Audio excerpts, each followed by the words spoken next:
Hello everyone, Andre here. Welcome to a new one chord a week video. Today's video is about a chord that if there ever was a must-know chord, this is it. And I know I say it all the time about all the chords that I teach you, but this is for real one of the most important chords you can ever learn, so let's dive right in. And I'm talking, of course, about the seventh chord or dominant chord, sometimes known as, and you'll find it pretty much everywhere. Certainly in classical music, where it's the basis for the 5/1 cadence, very important compositional device. You'll find it, of course, in the blues, where all chords are dominant chords. You'll find it in jazz, where the 5/1 cadence is extremely important as well, and pretty much every other style of music. Is a chord that will be extremely important in all your chord progressions and all your songs and all your compositions to give the whole thing a sense of key, and you'll use it in modulations.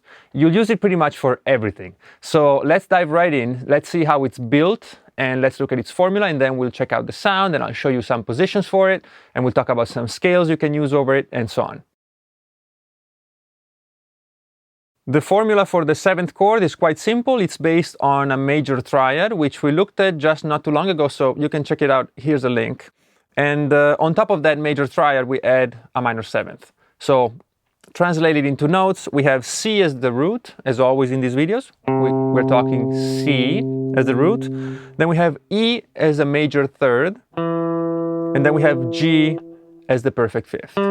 This is just a regular major triad. Now on top of this, we're going to add the minor seventh, the B flat.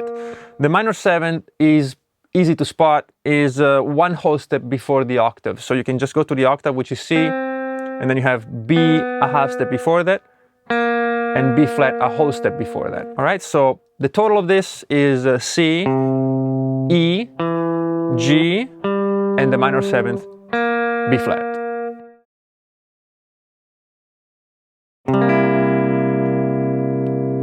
And so about the sound of the dominant chord, I'm sure there's a lot that has been said already, and I'm sure you're quite familiar with it. It's a very common chord, but let's go over it really quickly again. As you know, the key to the dominant chord is the tritone.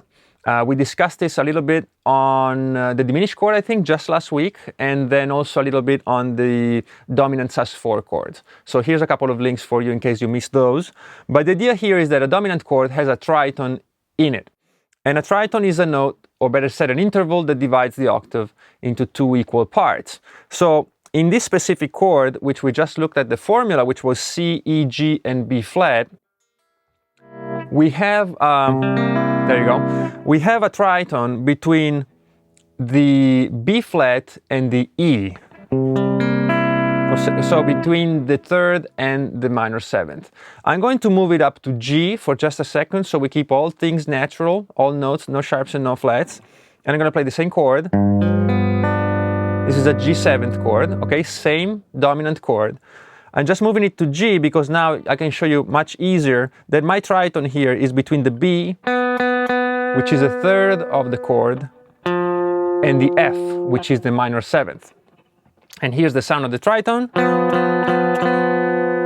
And you hear the natural push of this interval towards this resolution. Okay, where the F descends by a half step to E, and the B ascends a half step to C, which are, of course, the root and third of the one chord C. Okay, so if we're in G7th, it wants to go to C major. G is the fifth chord of C, so we have a 5/1 cadence, which is exactly what this chord is used for. All right, so now going back to C, if we do it in C7,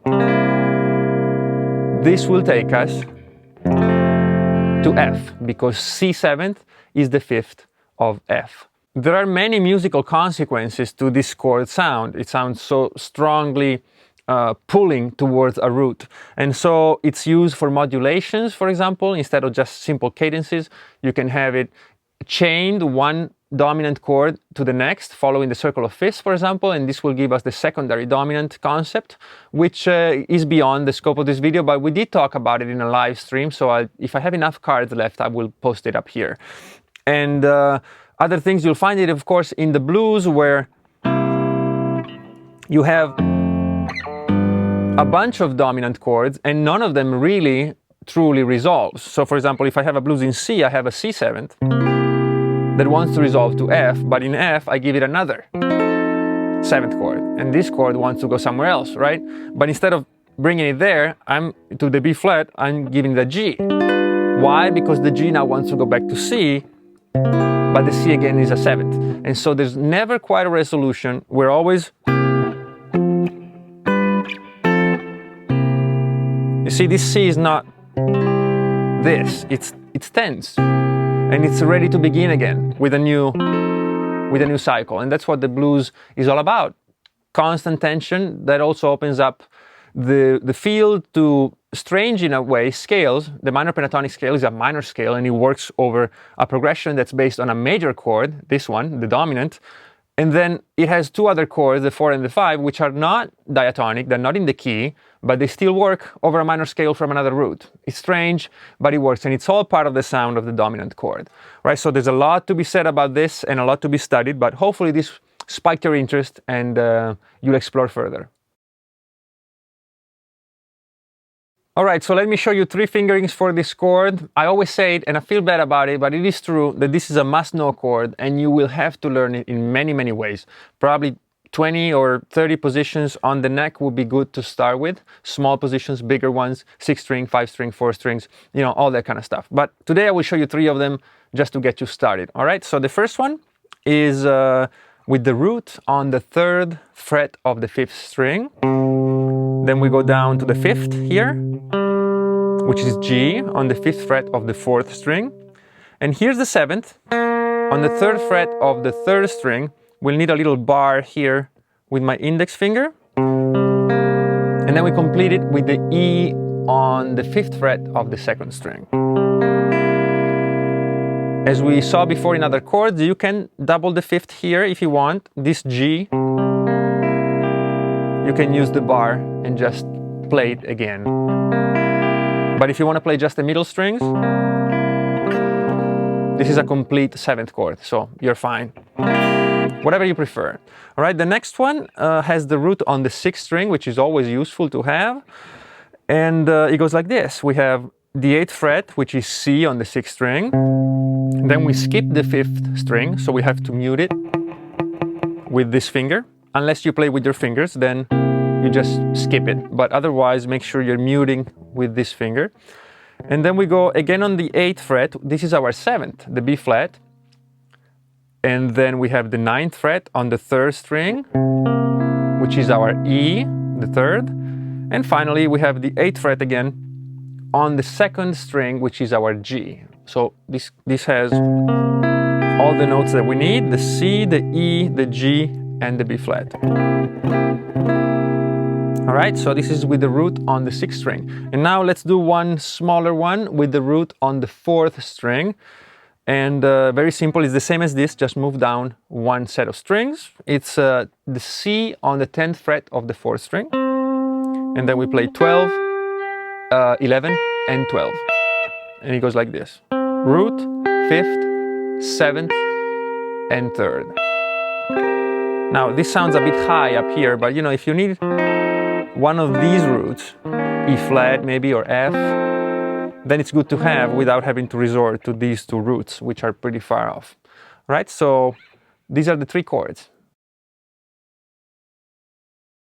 Now, as far as scales go, for reason, again, beyond the scope of this video, there are so many options because the dominant chord really allows for many, many alterations. As a matter of fact, there's such a thing as altered chords and altered scales, which take advantage, full advantage, I might say, of this quality of the 7th chord. So today we're not going to go into that, but you know, there's many scales you can use. Even the minor pentatonic or blues scale takes advantage of it. So you have a minor 3rd, you know, like what's it doing there? It's really functioning as a sharp 9th with an omitted 3rd. Maybe it's too big for today's video. It's after all about chords, not about scales, but you feel free to explore. You know, you can look at the whole tone scale, to the alter scale. Okay, there's many different options, but today I'm going to show you, and of course the Mixolydian scale, right? And today I'm going to show you a little variation on the Mixolydian scale. The Mixolydian scale is the probably the most obvious scale for a 7th chord because it's major with a flat 7. But I'm going to give you two variations on it that are derived by the melodic minor. Okay, so very quickly, the Mixolydian scale is a major scale with a flat 7. Okay, so in the key of C is C, D, E, F, G, A, B flat, C, right? This, of course, will work with the chord because it has a root, major third, fifth, and flat 7. Okay, so this is kind of a freebie, right? Now we're going to go to the ones that I want to show you. There are two variations of this scale. There are many, but two that I want to present to you. One of them is called the Lydian Dominant. What it is the same scale. It's a Mixolydian scale, but the fourth note, the F, is an F sharp. Now, I certainly ran out of cards by now, but we have a live stream based on Mixolydian and Lydian. There's two different videos, so check them out if you want. But you can hear now how I have the Lydian sound of the F sharp while still keeping the Mixolydian sound of the flat 7. Okay, so over this chord, I can have this sound, which sounds great. It's one of my favorite sounds for a dominant chord. That's why I wanted to show it to you. If you don't know much about these scales, it doesn't matter. Just play over a 7th chord, a Mixolydian scale, and raise the 4th. And the other option is the Mixolydian flat 6, which is a much different sound, but derived from the same melodic minor scale. And it goes like this. So we have the Mixolydian scale as the basis, but now we lower the 6th, so the A becomes A flat. So over this chord, you can play this.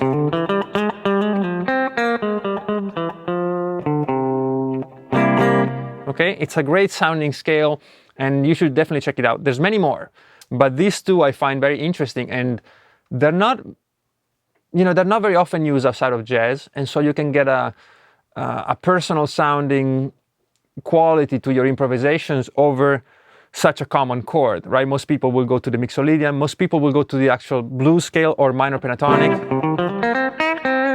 Okay, but in between, you can certainly squeeze these in, and they will give a lot of character to your improvisation, so check them out. All right, so this is it for this video. I hope you found it useful and interesting, and you might have noticed that I went off on a bit of a tangent here and there.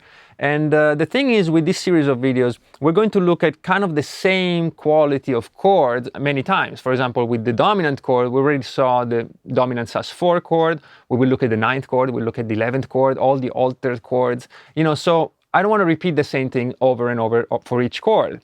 So eventually, when you go through all the videos in this series, even though one of them might be a little bit here and a little bit there, when you see all of them, you'll gain this deep knowledge of chords and this deep knowledge even of scales and the intricacies of intervals and chord building and music theory. And so I will just leave you things here and there, and when you go through the whole series, eventually, you will be able to build a bigger picture just by listening to these videos. You don't even have to understand everything right away.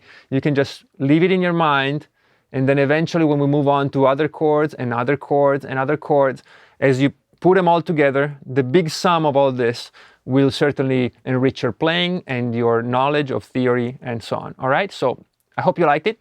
If you're new here, please do subscribe, like, comment, maybe share with your friends if you think these things might be useful for them, because it will really help me out as a channel, of course, but also help out other people who might benefit from this. All right, thanks again. I will see you very soon with a new chord, and I will think of something really, really difficult.